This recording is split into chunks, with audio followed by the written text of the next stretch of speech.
Hello students, तो solid state वाला जो चैप्टर है वो हम कंप्लीट कर चुके हैं। उसकी थ्योरी कंप्लीट हो गई है। इस लेक्चर में हम चैप्टर से रिलेटेड प्रॉब्लम्स, न्यूमेरिकल्स इनको सॉल्व करेंगे। पिछले लेक्चर में मैंने आपको कहा था कि बुक में जितने भी क्वेश्चंस दे रखे हैं उन सभी को आप अपने स्तर पर सॉल्व करें। जितने हो जाते हैं उतना अच्छी बात है। बाकी जो प्रॉब्लम्स रहती है उनको आप कमेंट सेक्शन में डालेंगे, कमेंट करेंगे, लेकिन आपने किसी ने भी नहीं किया। ठीक है, इसका मतलब आप लोग पढ़ते नहीं हो, पढ़ते हो केवल नोट्स पढ़ते हो और उसकी थ्योरी देख लेते हो। प्रॉब्लम्स नहीं करेंगे तब तक समझ में कैसे आएगा कि हमें क्या नहीं आ रहा है। तो इसलिए अभी तक नहीं किया है तो अब मेरे साथ करें। केवल बुक के क्वेश्चन सॉल्व करने। बुक में जो नोट्स आपको दिए गए हैं उनके अंदर लगभग 8-10 क्वेश्चंस पहले से ऑलरेडी सॉल्व कर रखे हैं, वो बुक के ही हैं। तो वो अच्छे इंपॉर्टेंट क्वेश्चंस हैं जो अक्सर हमसे बनते नहीं हैं और उनको हमने हल करवा रखा है। बाकी इजी वाले क्वेश्चंस नहीं करवा रखे और उनमें से ही मोस्टली क्वेश्चंस आते हैं। जो अगर न्यूमेरिकल्स की बात करें जो हमसे नहीं बनते हैं, उस तरह के न्यूमेरिकल्स जो आपको करवा रखे हैं नोट्स में, उसी में से आते हैं। तो उन्हीं न्यूमेरिकल्स को जो आपके सॉल्व किए हुए हैं नोट्स में, हम उन्हीं को देखेंगे। वैसे तो 2-3 न्यूमेरिकल ऐसे भी ले लेंगे और बुक के ही करेंगे हम।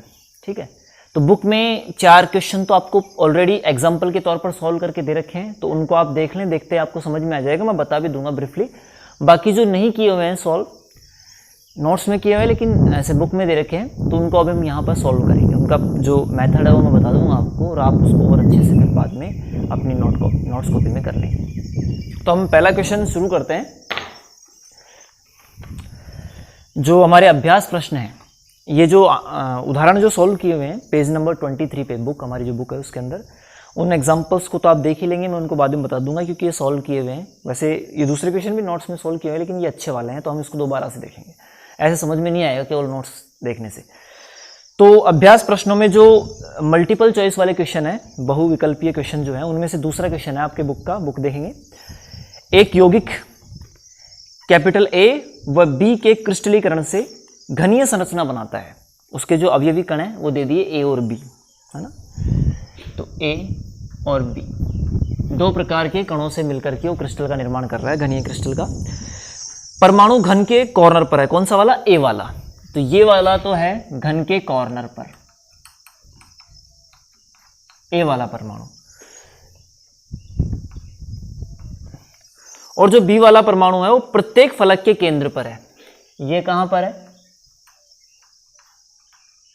फलक केंद्रों पर है। तो यौगिक का सूत्र क्या होगा? यौगिक का सूत्र बताना है। ये इस तरह कॉमन क्वेश्चन है इस चैप्टर से जो बनता है ना। घन के कोने पर है A वाला परमाणु। तो देखो हम जानते हैं घनीय जो क्रिस्टल है वो इस तरह से बनता है। उसमें A वाला परमाणु घन के कोनों पर स्थित है। तो कितने कोने होते हैं घन में? 8। ठीक है, तो 8 कोनों पर ये A वाला परमाणु हो गया। और जो B वाला परमाणु है वो प्रत्येक फलक के केंद्र पर है ना, जितने भी फलक है। तो देखो एक जो सूत्र बनकर के आता है यौगिक का, वो एक एकक कोष्ठिका में उस यौगिक में उपस्थित अवयवी कणों की जो वास्तविक संख्या होगी उनके सरल अनुपात से बनकर के आता है। तो एक एकक कोष्ठिका में A परमाणुओं की संख्या कितनी हो जाएगी? तो A परमाणु घन के कोने पर है, तो घन के कोने पर जो कण होता है उसका एक एकक कोष्ठिका को 1/8वां हिस्सा मिलता है। ये हम पहले से जानते हैं। तो 1/8 इंटू 8 कोने, यानी कितना हो गया? ये 1 कण। कौन सा? A वाला। प्रति एकक कोष्ठिका A के अवयवी कणों की संख्या कितनी हो गई? 1 हो गई। अब बात करते हैं B वाले की। जो B वाला है, तो प्रति एकक कोष्ठिका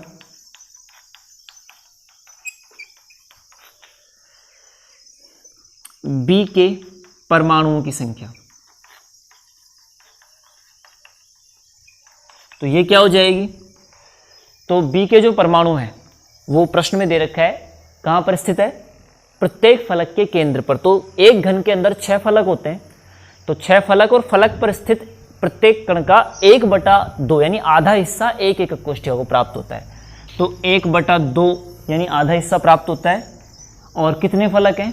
6 फलक हैं। तो प्रत्येक फलक से आधा हिस्सा प्राप्त होगा, तो 6 फलकों से यानी कि 3 कण। किसके, ये तो हैं ए के और ये किसके हैं, बी के। तो ए अनुपात ए और जो बी का प्रत्येक कोष्ठिका ए और बी के जो कणों का जो सरल अनुपात है वही क्या होता है, यौगिक का सूत्र। तो 1:3 हो गया। अभी आगे कटते भी नहीं है, तो 1:3 यानी सूत्र क्या बन गया, AB3, यानी कि उस यौगिक का सूत्र क्या हो जाएगा जो क्रिस्टल का निर्माण कर रहा है, AB3, क्योंकि प्रत्येक कोष्ठिका ए का एक परमाणु बी के 3 परमाणुओं के साथ उपस्थित है। तो AB3 उस यौगिक का क्या हो जाएगा, सूत्र। तो ये हमारा पहला सवाल हो गया, मतलब अभ्यास का दूसरा सवाल है ये। पहला तो आप कर लेंगे, जो आप कर सकते हैं नॉर्मली उसको नहीं करवाएंगे, जो हमें करने चाहिए आपसे नहीं होते हैं और जो इम्पोर्टेंट भी है हम केवल उन्हीं सवालों को करेंगे, ठीक है। तो हमारी बुक के जो लघुत्तरात्मक प्रश्न हैं उनमें 6 नंबर का सवाल है, जो अगला सवाल हम करने जा रहे हैं लघुत्तरात्मक प्रश्नों में से 6। क्या है सवाल, एक यौगिक तो अगला क्वेश्चन है हमारा अति लघुत्तरात्मक प्रश्नों में से 6। एक यौगिक षटकोणीय निबिड़ संकुलित संरचना बनाता है। षटकोणीय निबिड़ संकुलित संरचना, हेक्सागोनल क्लॉस पैकिंग, HCP के अंदर है उसके अवयवी कण, मतलब इस प्रकार का क्रिस्टल बना रहा है वो। प्रश्न को आप वीडियो पॉज करके क्या कर लें, पहले पढ़ लें ढंग से, है ना, और फिर उसके बाद अपने स्तर पर उसका सोल्यूशन देखें, और फिर बाद में जो अगर नहीं आ रहा है हमें, या तो हमसे बन ही रहा होगा अपने आप, हम उस पर अप्रोच लगा पाएंगे कि ऐसे ऐसे होगा, और अगर हमसे नहीं बन पा रहा है तो फिर आप वीडियो को आगे देखें। तो एक यौगिक षटकोणीय निबिड़ संकुलित संरचना बना रहा है, यानी HCP संरचना के अंदर है।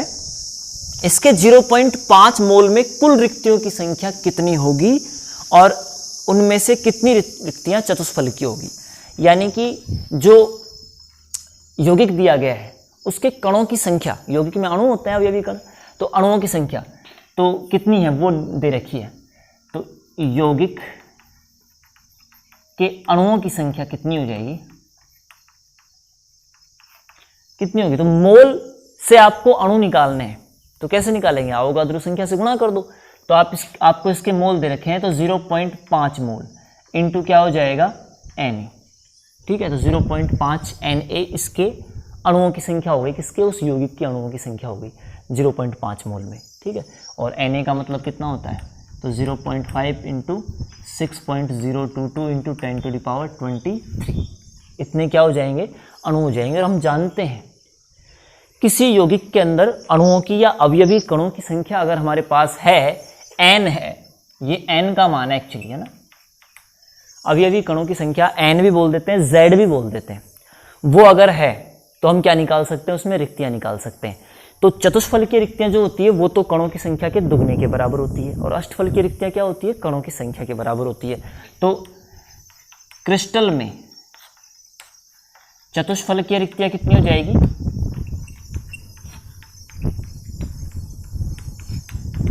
कितनी होती है, 2n के बराबर। n का वैल्यू क्या है, 0.5 इंटू 6.022 इंटू 10⁻23, और इसको कितने से गुणा कर दो, 2 से, भाई 2n के बराबर है ना। तो ये कितना हो जाएगा, 0.5 क्या होता है, 1/2, और 2 से ये 2 कैंसिल हो जाएगा, तो 6.022 इंटू 10⁻23 रिक्तियाँ कौन सी हो जाएगी, चतुष्फल की है, ठीक है। ये हमारे पास चतुष्फल की रिक्तियों की संख्या आ गई, कणों की संख्या के दुगने के बराबर होगी, और कणों की संख्या ये है तो इसके दुगने, तो 2 से गुणा कर देंगे, तो हमारे पास ये आंसर आ गया। अब हमें अष्टफल की रिक्तियां निकालनी है, पूछा नहीं है प्रश्न में कुल रिक्तियां पूछी, लेकिन कुल रिक्तियां होती क्या है, चतुष्फल की रिक्तियां प्लस अष्टफल की रिक्तियां। तो अष्टफल की, या ऐसे ले लो, कुल रिक्तियों की संख्या के लिए हमने लिखा था कि चतुष्फल की रिक्तियां तो होती है 2n के बराबर, अष्टफल की रिक्तियां होती है n के बराबर, तो 2n प्लस n कितना हो गया, 3n। तो कुल रिक्तियां पूछा है प्रश्न में, चलो अष्टफल की अलग से नहीं पूछा है, तो हम कह सकते हैं कुल रिक्तियों की जो संख्या है वो कितनी हो जाएगी, 3n के बराबर। तो बस 3 को गुणा कर दो, n का मान ये है 0.5 इंटू 6.022 इंटू 10⁻23, इससे गुणा कर देंगे तो ये लगभग 9 पॉइंट, ये आप सॉल्व कर लेना, ये तो हो जाएगा 3.011 और 3 3 9 और 033 इंटू 10⁻23 रिक्तियाँ, तो टोटल रिक्तियों की संख्या हमारे पास कितनी आ गई 9.033 इंटू 10⁻23 रिक्तियां आ जाएगी कुल रिक्तियों की संख्या, क्योंकि कुल रिक्तियां कणों की संख्या के तिगुने के बराबर होती है। और चतुष्फल की रिक्ति की बात करें तो दुगने के बराबर होती है, और अष्टफल की रिक्तियों की बात करें तो वो कणों की संख्या के बराबर होती है। तो इस तरह से हमारा ये सवाल कंप्लीट होता है। अब हम अगला सवाल, तो अगला सवाल है हमारा इसी में 7वां, लघुत्तरात्मक प्रश्नों में 7वां। एक यौगिक दो तत्वों M और N से बना हुआ है। वही जिस तरह हमने वो पहला प्रश्न देखा था उसी तरह है। M और N दो प्रकार के तत्वों से वो यौगिक मिलकर बना हुआ है। तत्व N जो है वो CCP संरचना बना रहा है। कौन सा? N वाले के लिए कह रखा है कि ये CCP संरचना में है, और M जो है, M के परमाणु चतुष्फलकीय रिक्तियों के 1/3 भाग को अध्यासित करते हैं। तो यौगिक का सूत्र क्या होगा? तो M के लिए क्या कहा गया है कि उस यौगिक के अंदर जो चतुष्फलकीय रिक्तियां होंगी, उन चतुष्फलकीय रिक्तियों के 1/3 भाग के अंदर कौन उपस्थित है? M प्रकार के जो परमाणु हैं वो उपस्थित है। तो यौगिक का सूत्र क्या हो जाएगा? तो सूत्र के लिए हमने क्या देखा है तरीका, किसी भी यौगिक का सूत्र बताना है ठोसों में तो उसका एक ही तरीका है कि उस यौगिक के प्रति एकक कोष्ठिका जो परमाणु हैं उनका सरल अनुपात निकालेंगे। वो सरल अनुपात ही क्या होगा? उस यौगिक का सूत्र होगा। तो हम M और N के जो परमाणु हैं उनका सरल अनुपात निकालेंगे प्रति एकक कोष्ठिका कि एक एकक कोष्ठिका में इनके अवयवी कणों की सापेक्ष संख्याएं कितनी है, और वही क्या हो जाएगा? इसका सूत्र हो जाएगा। तो देखो N के कणों की संरचना, तो CCP संरचना में CCP या FCC ये ध्यान रखना, या HCP, ये तीनों अगर लिखे हुए आते हैं, इन तीनों में अवयवी कणों की संख्या यानी Z की संख्या 4 होती है। प्रति एकक कोष्ठिका अवयवी कणों की संख्या कितनी होती है? 4। मतलब N जो है CCP संरचना बना रहा है, मतलब N की संख्या कितनी हो गई यहाँ पर? 4। N प्रकार के कणों की संख्या कितनी हो गई? 4। अब जो संकुलन में भाग ले रहा है जो कण, उसी के हिसाब से क्या निकलती है? रिक्तियां निकल के आती है ना। तो अगर इसी को Z को हम क्या ले लेते हैं? N ले लेते हैं, है ना। तो चतुष्फलकीय रिक्तियों की संख्या निकालनी है पहले। चतुष्फलकीय रिक्तियों की संख्या वो कितने के बराबर होती है? 2n के। तो 2 गुणा n का मान कितना है? 4, यानी 8 हो जाएंगी चतुष्फलकीय रिक्तियां। अब m के बारे में क्या कहा जा रहा है कि चतुष्फलकीय रिक्तियों के 1/3 भाग को ये ऑक्यूपाइड कर रहा है, अध्यासित कर रहा है। मतलब पहले तो क्या निकालो? चतुष्फलकीय रिक्तियां, फिर उस चतुष्फलकीय रिक्तियों के 1/3 भाग में ही है M प्रकार का कण, पूरी की पूरी चतुष्फलकीय रिक्तियों के अंदर नहीं है। तो चतुष्फलकीय रिक्तियां आ गई 8, तो 8 रिक्तियों के 1/3 भाग में M परमाणु है, अतः M परमाणुओं की संख्या प्रति एकक कोष्ठिका की बात कर रहे हैं, ये कितनी हो जाएगी? तो 8 है रिक्तियां टोटल, और उन रिक्तियों का पूरा भाग कवर नहीं हो रहा, 1/3 हो रहा है। तो ये क्या आ गया? 8/3। ये किसके परमाणु आ गए? M के। और 4 किसके परमाणु थे? ये N के थे। अब क्या करेंगे? इनका हम लेंगे सरल अनुपात। ठीक है, तो सरल अनुपात ले लेते हैं, M अनुपात N ले लेते हैं। M और N का सरल अनुपात लेना है। तो प्रत्येक कोष्ठिका M के कणों की संख्या कितनी आ रही है? 8/3। तो 8/3 ले लिया अनुपात। प्रत्येक कोष्ठिका N के कणों की संख्या कितनी दे रखी है? 4। तो ये हो गया 4। इसको काट लेंगे, है ना। 4 का भाग दें इसमें, ये 1, ऐसा करो, इसको पहले 3 से गुणा कर लेते हैं, 4 3 12, और ये कटी जाएगा। तो 8 अनुपात क्या आ गया? 12। और काट लो, 4 से काट लो, 4 दूनी 8 और 4 3 12, यानी क्या सूत्र निकल के आ गया? M2N3। मतलब जितना सरल हो सके उतना सरल अनुपात निकाल रहा है, भिन्नात्मक नहीं लेना है अनुपात को। और कट रहा है तो छोटा, जितना सरल होना है वो लेना है, और भिन्नात्मक नहीं होना चाहिए। तो हमने क्या किया? ये भिन्नात्मक था, 8/3 अनुपात 4 था, तो हमने इसको भिन्न को हटाने के लिए, जैसे 3 को हटाने के लिए 3 से गुणा कर दिया, 4 3 12 हो गया ये, और ये रह गया 8। तो 8/12 आ गया अनुपात। लेकिन ये अनुपात और छोटा किया जा सकता है, और कट सकता है। तो 4 से काटेंगे, 4 दूनी 8 और 4 3 12, तो 2/3 आ गया। किसका? M और N के कणों का अनुपात। तो 2/3 आ गया। तो 2/3, तो इसका मतलब प्रत्येक कोष्ठिका 2 तो M के परमाणु हैं और 3 किसके परमाणु हैं? n के परमाणु हैं। तो इस प्रकार से हमारा सूत्र क्या निकल के आया यौगिक का, M2N3। ठीक है,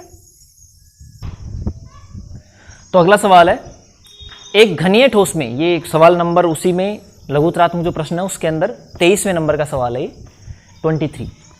एक घनीय ठोस में दो तत्व P और Q से बना हुआ, एक घनीय ठोस है वो दो तत्वों, वही वैसा ही सवाल है ये, सेम अभी जो लिया था वैसा ही, P और Q दो तत्वों से मिलकर के ये बना हुआ है। अब हमें क्या बताना है इसमें कि घन के कोनों पर Q परमाणु है, ये Q कहाँ है, घन के कोनों पर, और P परमाणु कहाँ पर है, P परमाणु अंतः केंद्र पर स्थित है, वो जो घन है उसके अंतः केंद्र पर स्थित है। तो बस यौगिक का सूत्र क्या होगा, सूत्र बताना है और P और Q की उपसहसंयोजन संख्या बतानी है। तो सूत्र क्या हो जाएगा, घन के कोनों पर है तो कितने कोने होते हैं घन में, 8, और एक कण से कितना प्राप्त होता है, 1/8वां, तो ये हो गया 1, यानी प्रत्येक कोष्ठिका Q के परमाणु की संख्या कितनी हो गई, 1, और P के परमाणु अंतः केंद्र में है, और अंतः केंद्र पर जो होता है वो पूर्णतः उसी एक कोष्ठिका का होता है, तो ये हो जाएगा 1, क्योंकि अंतः केंद्र एक ही होता है, तो 1 ये हो जाएगा। तो P परमाणु की संख्या हो गई, P और Q का अनुपात ले लो, P का प्रत्येक कोष्ठिका परमाणु 1 है, इसका भी क्या है 1:1, यानी क्या सूत्र हो जाएगा, PQ सूत्र हो जाएगा। बहुत आसान है। अब इसमें ये और पूछ रहा है कि उपसहसंयोजन संख्या कितनी हो जाएगी दोनों की, तो देखो घन में जो है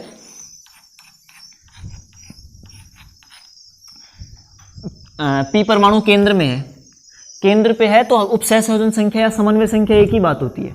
तो क्या पढ़ी है हमने कि एक कण जितने निकटवर्ती कणों को स्पर्श करता है उसको उस तत्व की या उस कण की उपसहसंयोजन संख्या बोलते हैं। तो यहाँ पर जो P प्रकार का कण है वो 8 Q प्रकार के कणों से घिरा हुआ है, क्योंकि 8 कोने हैं चारों तरफ, तो 8 कोने हैं तो 8 से घिरा हुआ है, तो P की कितनी हो जाएगी उपसहसंयोजन संख्या 8। और Q की बात करें तो Q कोने पर है, और कोने पर जो कण होता है वो 8 एक कोष्ठिकाओं में बटा होता है, मतलब 8 कोने इससे डायरेक्टली टच कर रहे होते हैं, तो इसकी भी उपसहसंयोजन संख्या कितनी हो जाएगी 8। तो इस तरह उपसहसंयोजन संख्या का मान कितना आ जाएगा P और Q दोनों के लिए 8। तो अगला सवाल देखते हैं। तो अगला सवाल है हमारा इसी में 8वां, एक तत्व जिसका मोलर द्रव्यमान 2.7 × 10⁻⁻² किलोग्राम पर मोल है, तत्व है जिसका मोलर द्रव्यमान है 2.7 × 10⁻² किलोग्राम पर मोल, यानी कौन सा द्रव्यमान है, ये मोलर द्रव्यमान है, एक तत्व का नहीं है, उसके एक मोल का द्रव्यमान है। यह 405 पिकोमीटर परमाणु की 405 पिकोमीटर लंबाई की भुजा वाली घनीय एकक कोष्ठिका बनाता है। तो घनीय एकक कोष्ठिका उसकी भुजा लंबाई है 405 पिकोमीटर। यदि उसका घनत्व जो एकक कोष्ठिका है उसका घनत्व जो है 2.7 × 10⁻³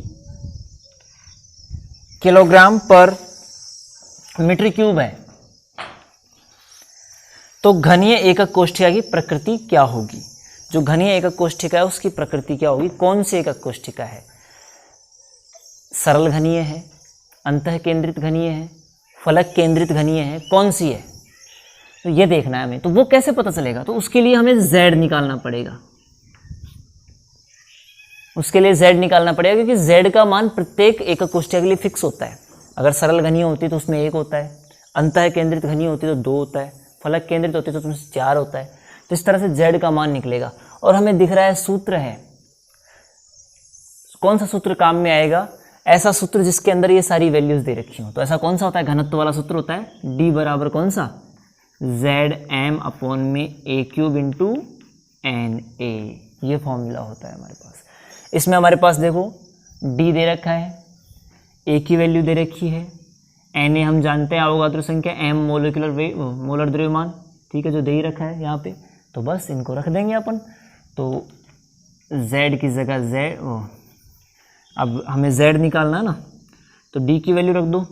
D की वैल्यू है 2.7 × 10⁻³ बराबर Z निकालना है, M का मान है 2.7 × 10⁻² किलोग्राम को ग्राम में बदलने की आवश्यकता नहीं है, क्योंकि यहाँ पर घनत्व भी किलोग्राम में ही दे रखा है, ठीक है।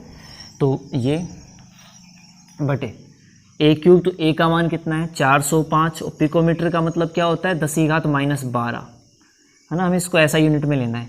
और इसका कर देंगे क्यूब, क्योंकि A का क्यूब है सूत्र के अंदर, ठीक है, गुणा और क्या बच गया हमारे पास Na, तो 6.022 इंटू 10⁻23, ये किसकी वैल्यू होती है? Na की। अब Z निकालना है, यानी कि आप इसको यहाँ ले जाइए, मतलब इसको ऊपर गुणा कर दीजिए, इसका भाग दीजिए, मतलब कुल मिला के ये 2.7 इंटू 10⁻³ अपॉन में 2.7 इंटू 10⁻⁻2 इंटू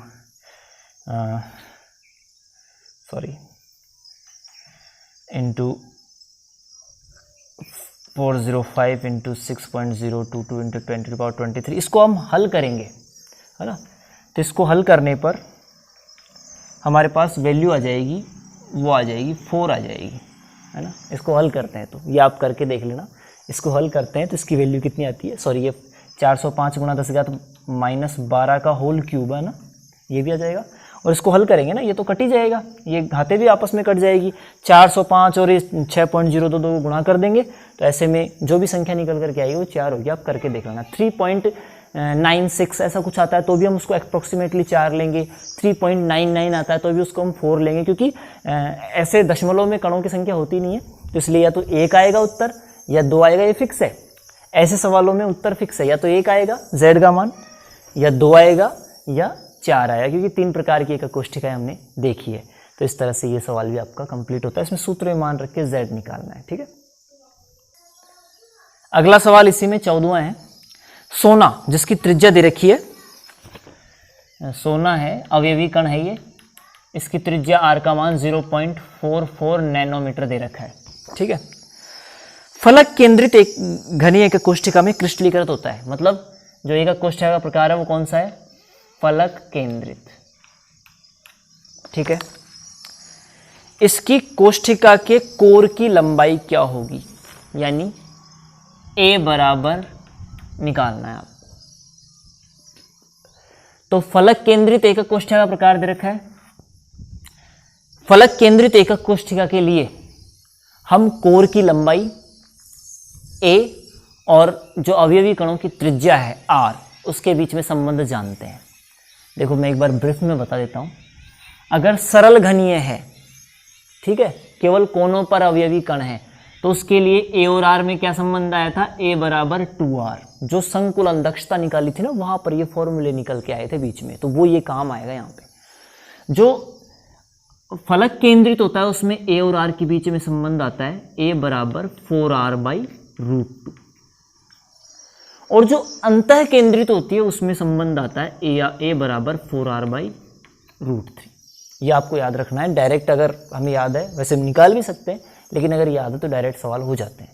तो फलक केंद्रित दिया हुआ है, यानी ये वाला संबंध लगेगा A और R वाला। तो A और R में फलक केंद्रित के अंदर ये संबंध होता है। यहाँ पर R तो है गोले की त्रिज्या, और A क्या है? जो घन है उसकी कोर या भुजा की लंबाई। तो सिंपल, तो क्या निकालना है? A। तो 4 इंटू R का मान 0.44 नैनोमीटर ही रहने दो, क्योंकि A का मान भी नैनोमीटर में आ जाएगा, या फिर लिख दो आप मीटर में कन्वर्ट करना चाहो तो।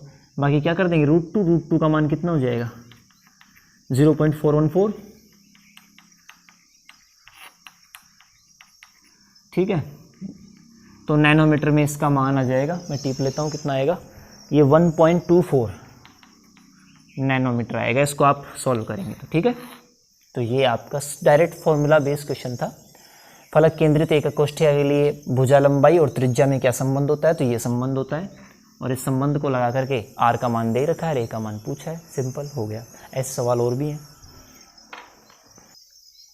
इसी तरह का हमारा 16वां सवाल भी है, इसको हम सॉल्व नहीं करेंगे, कि एल्यूमिनियम घन या निबिड़ संकुलित संरचना में क्रिस्टलीकृत होता है। इसकी धात्विक अर्धव्यास 125 पिकोमीटर है। अर्धव्यास का मतलब त्रिज्या, R का मान दे दिया, बस। एकक कोष्ठिका के कोर की लंबाई ज्ञात करो। क्या पूछ लिया? A का मान पूछ लिया, वही R दे रखा है, A का मान पूछ लिया, ठीक है। और इसका एक और पार्ट है, लेकिन रहने दो। तो ये हमारे सवाल हो गए। इसके बाद अगला सवाल हम लेंगे। तो अगला सवाल 25वां क्या है, कि विश्लेषण द्वारा ज्ञात हुआ है कि निकल ऑक्साइड का सूत्र है ये Ni 0.98 O 1.00, या ओनली 1 भी लिख सकते हैं। ये नॉन स्टोइकियोमेट्रिक यौगिक है। नॉन स्टोइकियोमेट्रिक यौगिक मतलब जिसमें आपको भिन्नात्मक दिख जाए, धनायन और ऋणायन का अनुपात भिन्नात्मक दिख जाए, वो नॉन स्टोइकियोमेट्रिक यौगिक होते हैं। तो निकल आयनों का कितना अंश Na+2 के रूप में हमें निकालना है कि इसमें सीधी सी बात है कि ऑक्सीजन के एक से निकल का 0.98 परमाणु जुड़ रहा है। ऑक्सीजन के एक परमाणु से 0.98 मतलब जो अनुपात है वो ये आ रहा है। इसका मतलब इसमें अगर निकल केवल +2 फॉर्म में होता तो सूत्र NiO आता, मतलब इसका भी एक और इसका भी एक, और +3 की फॉर्म में होता तो सूत्र होता Ni2O3, है ना।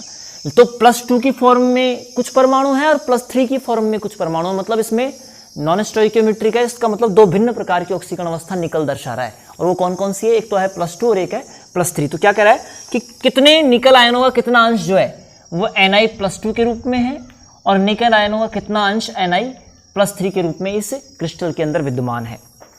तो देखो हम माना हम कुछ भी मान लेते हैं, जैसे +2 आयनों का अंश मान लेते हैं, तो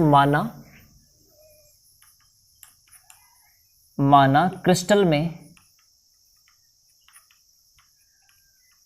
Na+2 आयनों का अंश,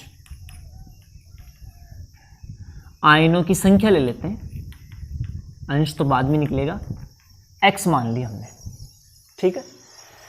तो एक निकल के आयन पर प्लस का 2 धनावेश है, तो x निकल के धनायनों x आयनों पर कितना आवेश हो जाएगा भाई, जैसे कि कोई भी परमाणु है, जैसे एल्यूमिनियम है, उस पर प्लस का 3 है, तो 5 एल्यूमिनियम जो होंगे उन पर कितना हो जाएगा, तो 5 से गुणा तो 15 धनावेश हो जाएगा, ऐसा होता है ना। तो इस तरह से उस क्रिस्टल के अंदर जो Na+2 आयन है उनकी वजह से क्रिस्टल में धनावेश कितना आएगा, तो हमने उनकी संख्या तो मानी है x, तो x मानिए और एक पर है प्लस का 2 आवेश, तो टोटल धनावेश कितना हो जाएगा, अतः Na+2 आयनों के कारण कुल धनावेश 2x, ठीक है। इसी प्रकार Na+2 आयनों की संख्या x मान ली, और टोटल संख्या कितनी है प्रति ऑक्सीजन परमाणु से जुड़ने वाले में 0.98, तो 0.98 में से +2 वाले तो कितने मान लिए हमने x, तो +3 वाले कितने बच जाएंगे, तो क्रिस्टल में Na+3 आयनों की संख्या कितनी हो जाएगी, तो टोटल है 0.98 और उसमें से x +2 वाले हैं तो उनको घटा देंगे, और Na+3 आयनों की वजह से जो कुल धनावेश आएगा वो कितना होगा, अतः Na+3 आयनों के कारण कुल धनावेश कितना हो जाएगा ये, तो एक पर प्लस का 3 है तो इतनों पर कितना हो जाएगा, तो 3 से गुणा कर दो 0.98 माइनस x को, भाई एक पर प्लस का 3 है और टोटल संख्या इनकी ये है, तो इससे गुणा कर दिया बस। तो कितना हो जाएगा, इसको गुणा कर देंगे तो ये आ जाएगा आपका 2.96 माइनस 3x। ये किसकी वजह से धनावेश है, +3 की वजह से। तो टोटल धनावेश जो है वो Na+2 और Na+3 की वजह से है, और वो टोटल ऋणावेश यानी ऑक्सीजन पर जो ऋणावेश है उसके द्वारा क्या हो रहा है, संतुलित हो रहा है। क्योंकि हमने त्रुटियों के अंदर पढ़ा था कि परमाणुओं की संख्या ऊपर नीचे हो सकती है, क्योंकि नॉन स्टोइकियोमेट्रिक दोषों में परमाणु कम ज्यादा हो जाते हैं, लेकिन उनकी विद्युत उदासीनता बनी रहती है।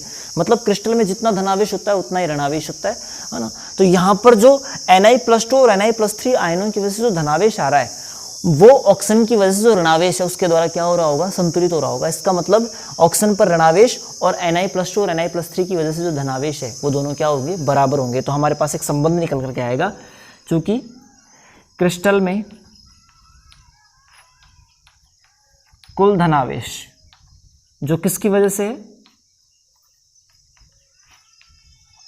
निकल आयनों की वजह से है, बराबर ऑक्सीजन पर कुल ऋणावेश, क्योंकि ऋणावेश किसकी वजह से है, ऑक्सीजन की वजह से। तो कुल धनावेश हो जाएगा आपका एक तो Na+2 की वजह से जो कि कितना है 2x, और एक Na+3 की वजह से जो कितना आ रहा है ये 2.96 माइनस 3x, बराबर ऑक्सीजन पर कुल ऋणावेश कितना है 2। भाई ये प्लस में है ये माइनस में, चिन्ह अलग है, बाकी संख्यात्मक मान क्या रहेंगे, बराबर रहेंगे। तो इसको हम करें तो ये बच जाएगा x, तो 2.96 माइनस x बराबर 2, तो x बराबर कितना आ जाएगा आपका 0.96, यानी किसकी वैल्यू आ गई है, ये Na+2 आयनों की संख्या आ गई। ठीक है, Na+2 आयनों की संख्या आ गई। अब हमें किसकी निकालनी है? Na+3 आयनों की संख्या। तो कितनी हो जाएगी +3 आयनों की संख्या? 0.98 में से कितना घटा दो? 0.96 घटा दो। तो अभी कैलकुलेशन में थोड़ी मिस्टेक कर दी थी, यहाँ पर 2.96 लिख रखा था हमने, है ना, 2.94 आएगा। 3 से गुणा करते हैं ना 0.98 को, तो ये निकल के आता है। तो इस तरह से घटाएंगे आप 2 में से, तो ये कितना आ जाएगा? 0.94। तो ये 0.94 किसकी संख्या आ गई? Na+2 आयनों की संख्या। तो Na+3 आयनों की संख्या कितनी हो जाएगी? Na+3 आयनों की संख्या बराबर, तो आप घटा देंगे 0.98 माइनस x था ना, तो 0.98 माइनस 0.94, तो ये कितना आ गया? 0.04। किसकी संख्या आ गई? ये Na+3 आयनों की। अब अंश निकालना है हमें, मतलब एक में हिस्सा कितना होगा। तो 100 में हिस्सा निकालते हैं उसको तो बोलते हैं प्रतिशत, और एक में हिस्सा निकालते हैं उसको बोलते हैं अंश। तो Na+2 आयनों का अंश तो कैसे निकलेगा? Na+2 आयनों की संख्या कितनी आई? 0.94 बटे किसकी संख्या? टोटल जो Na निकल के जो +2 +3 की टोटल जो संख्या है वो कितनी है? 0.98। तो Na+2 आयनों की संख्या में टोटल आयनों की संख्या, टोटल धनायनों की संख्या का भाग दिया, तो ये हमारे पास आएगा 0.96। ठीक है, तो ये अंश आ गया, मतलब गुणा 1 है ये। जैसे प्रतिशत निकालने के लिए गुणा 100 करते हैं, तो अंश का मतलब होता है 1 में हिस्सा, तो गुणा 1 करेंगे तो राशि वही रहेगी। तो इस तरह से उसी प्रकार Na+3 आयनों का अंश, तो Na+3 आयनों की संख्या कितनी आई?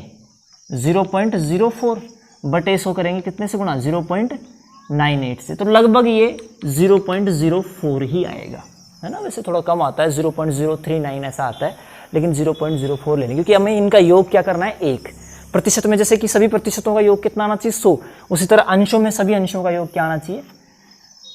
1 आना चाहिए, क्योंकि ये भी आगे तक चलेगा, इसलिए ये 0.39, तो हम यही निकाल के लाते हैं। तो चाहे वैसे तो ये क्वेश्चन ज़्यादा टफ हो जाता है अंश निकालने के चक्कर में, अंश निकालने की कोई आवश्यकता नहीं है। इसको अगर यहाँ तक भी दिया जाता कि Na+2 और Na+3 आयनों की संख्या क्या हो जाएगी? एक यौगिक, एक मतलब उसके अणुसूत्र के अंदर इनका संख्यात्मक मान कितना हो जाएगा? तो वो 0.04 और 0.94 आया था, ये मान यहाँ तक ठीक है। और अंश निकाला जाए, यानी एक में हिस्सा निकाला जाए, तो हम उसके अंदर जो टोटल का है भाग दे देंगे और गुणा क्या कर देंगे? 1 कर देंगे। तो Na+2 आयनों का अंश निकालने के लिए Na+2 आयनों की संख्या, टोटल संख्या गुणा 1, उसी तरह Na+3 के लिए Na+3 की संख्या, टोटल संख्या गुणा 1। तो ये तो Na+2 आयनों का अंश आ गया, और ये किसका आ गया? Na+3 का अंश आ गया। इसमें जो काम की चीज़ है वो क्या है कि हमने एक को क्या माना? x माना, और दूसरे को जो संख्या दे रखी थी उसमें से घटा करके उसकी संख्या प्राप्त कर ली। तो दोनों आयनों की संख्या प्राप्त हो गई। एक प्रकार का जो आयन है उसकी वजह से जो धनावेश आएगा वो निकाल लिया, क्योंकि एक पर धनावेश है 2, तो 2 से गुणा कर दिया उसकी संख्या को। उसी प्रकार दूसरे वाले की संख्या को उसके आवेश से गुणा कर दिया, यानी 3 से गुणा कर दिया। तो ऐसे में टोटल धनावेश आ गया, क्योंकि Na+2 और Na+3 वजह से आ रहा है धनावेश। टोटल धनावेश यानी दोनों का धनावेश जोड़ लिया, और वो धनावेश किसको संतुलित कर रहा है? ऑक्सन पर ऋणावेश है ना, उसको कर रहा है। तो एक ही ऑक्सन, तो एक ऑक्सन पर माइनस का 2 आवेश होता है, तो 2 के बराबर हमने कर दिया इन दोनों के धनावेश को। तो ऐसे में हमारे पास x की वैल्यू आ गई। x की वैल्यू किसको माना था हमने? x को, +2 को माना था, Na+2 को। तो इससे हमारे पास Na+2 की संख्या आ गई, और फिर उससे हमने Na+3 की संख्या निकाल ली। दोनों की संख्याएं पता है तो उनका अंश भी निकाला जा सकता है, यानी एक में हिस्सा भी निकाला जा सकता है। तो इस प्रकार से हमारा सवाल क्या होता है? तो निबंधात्मक प्रश्नों में एक महत्वपूर्ण प्रश्न है, प्रश्न संख्या 8, उसको लेंगे हम। यदि अष्टफलकीय रिक्ति की त्रिज्या r हो, है ना, अष्टफलकीय रिक्ति की त्रिज्या r, और जो निविड़ संकुलन में जो परमाणु भाग ले रहे हैं उनकी त्रिज्या है R, तो आपको r और R के मध्य संबंध स्थापित करना है। देखो, इस संबंध को बताने के लिए हमें एक तो अष्टफलकीय रिक्ति कैसी होती है ये आनी चाहिए, और उसके अंदर जो निविड़ संकुलित गोले हैं वो कैसे व्यवस्थित है, कौन से गोलों के लिए R और R और r में हमें संबंध दर्शाना है। तो इसके लिए थोड़ी सी, ये एक ऐसा सवाल है जिसको हम जब तक एक बार नहीं करेंगे अपने आप कभी नहीं कर सकते, ठीक है। और ये अपने आप में यूनिक अगर आएगा तो डायरेक्ट यही आएगा, इसका कोई और मॉडिफाई होकर के नहीं आएगा। तो क्या है ये? देखो, अष्टफलकीय रिक्ति को यहाँ पर हमें कैसे लेना है, 6 कणों से मिलकर बनी होती है अष्टफल की रिक्ति। तो 4 कणों को हम ऐसे रख दें और इसके ऊपर एक कण है यहाँ पर बीच में ना ऐसे, और पीछे एक कण है, तो 6 कण हो गए। और इनके बीच में जो ये स्पेस है ये कौन सा है? अष्टफल की रिक्ति। तो अष्टफल की रिक्ति की त्रिज्या का मतलब क्या हुआ कि हम इस जो रिक्ति रह गई है इसको इस तरह से बनाएं कि रिक्ति एक वृत्त का रूप लेते हुए इन चारों गोलों को स्पर्श कर रही हो और ऊपर और नीचे वाले गोले को भी स्पर्श कर रही हो। तो ये हमारी अष्टफल की रिक्ति है जिसकी त्रिज्या दे रखी है ये स्मॉल आर, ये त्रिज्या है स्मॉल आर, ठीक है। और ये कैपिटल आर त्रिज्या की क्या है हमारे पास? गोले हैं, ठीक है। तो हम क्या करते हैं, ऐसे इन गोलों के केंद्रों को मिला देते हैं, ठीक है। तो ये चीज़ क्या है? ये दूरी आर, ये दूरी आर, ये आर, ये आर, ये आर, इस तरह से ना। तो मिला करके हम एक त्रिभुज की कल्पना करेंगे इसके अंदर, क्योंकि हमें कैपिटल आर और स्मॉल आर के बीच में संबंध स्थापित करना है। तो हमें ऐसी भुजाएं लेनी पड़ेगी जिसमें दोनों आ रहे हों, है ना। और किसी एक का मान, या तो कैपिटल आर का मान निकाल लो भुजा लंबाई के रूप में, या स्मॉल आर का निकाल लो। तो देखो कैसा है, ये यहाँ से यहाँ तक ये स्मॉल आर, ये यहाँ से यहाँ तक ये सॉरी कैपिटल आर। तो हम एक त्रिभुज ले लें ये वाला, देखो त्रिभुज ए बी सी। इस त्रिभुज ए बी सी में जो ए बी लंबाई है वो हमारे पास कैपिटल आर के रूप में है, केवल कैपिटल आर के रूप में। जो बी सी लंबाई है वो भी केवल हमारे पास कैपिटल आर के रूप में है। और जो ए सी लंबाई है, ये जो कर्ण है इस त्रिभुज का, इसमें कैपिटल आर भी आ रहा है। देखो यहाँ से यहाँ तक कैपिटल आर, और ये यहाँ से यहाँ तक कैपिटल आर, और यहाँ पर क्या आ रहा है? ये स्मॉल आर। तो मतलब इस त्रिभुज के अंदर कैपिटल आर भी है और स्मॉल आर भी है। तो हमारे पास देखो समकोण त्रिभुज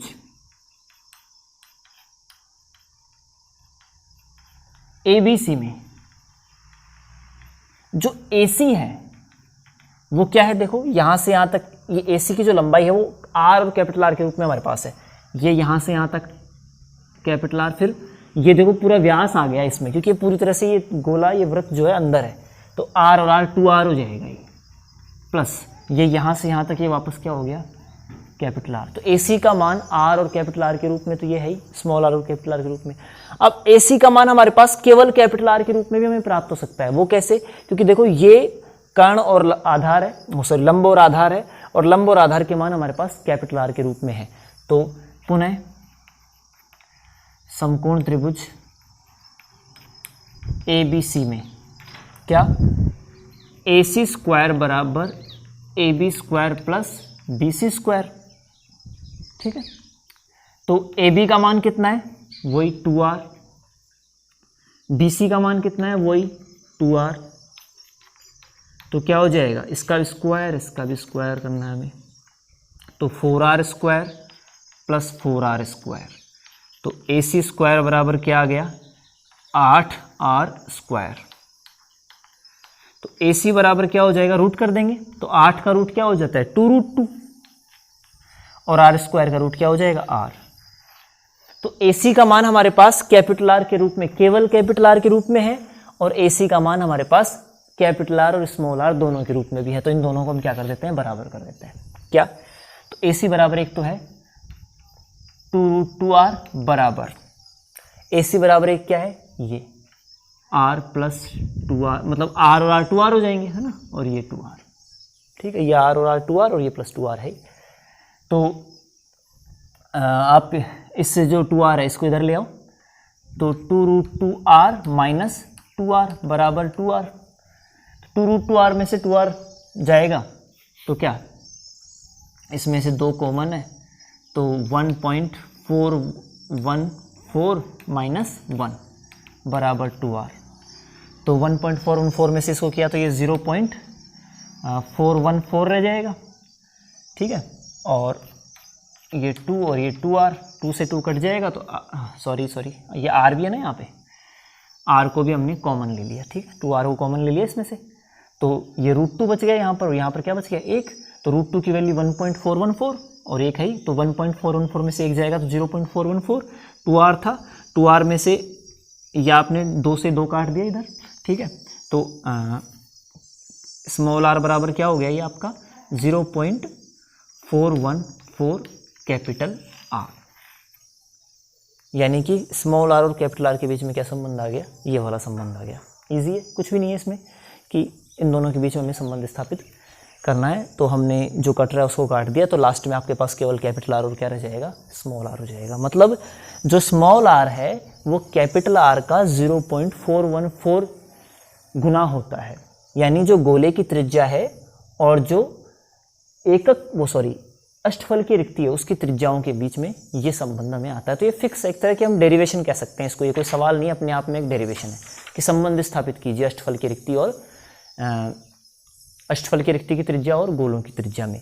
तो इस तरह से हमने सवाल लगभग जो मेजर सवाल थे जो आपसे नहीं बनते, या हर वैरायटी का एक एक सवाल ले लिया। सवाल ऐसे बहुत सारे हैं तो हर वैरायटी का सवाल ले लिया। मैं कुछ और सवाल बोल के बता देता हूँ आपको, तो वो आप खुद कर लेंगे, आपसे हो जाएंगे। जैसे एक तो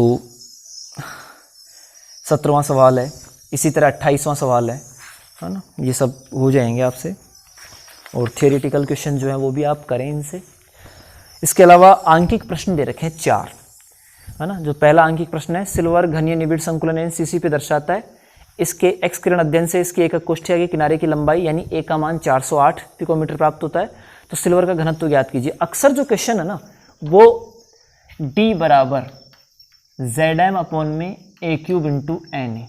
इसके 2-3 सवाल हैं और उसमें है कुछ नहीं, किसी में घनत्व पूछ रहा है तो किसी में एकक कोष्ठिका का प्रकार पूछ रहा है यानी कि Z का मान पूछ रहा है, किसी में जो परमाणु उसका निर्माण कर रहे हैं क्रिस्टल का उनका मोलर द्रव्यमान पूछ रहा है, किसी में घनीय एकक कोष्ठिका के कोर की लंबाई यानी A पूछ रहा है ना, ये सब चीज़ें पूछ रहे हैं।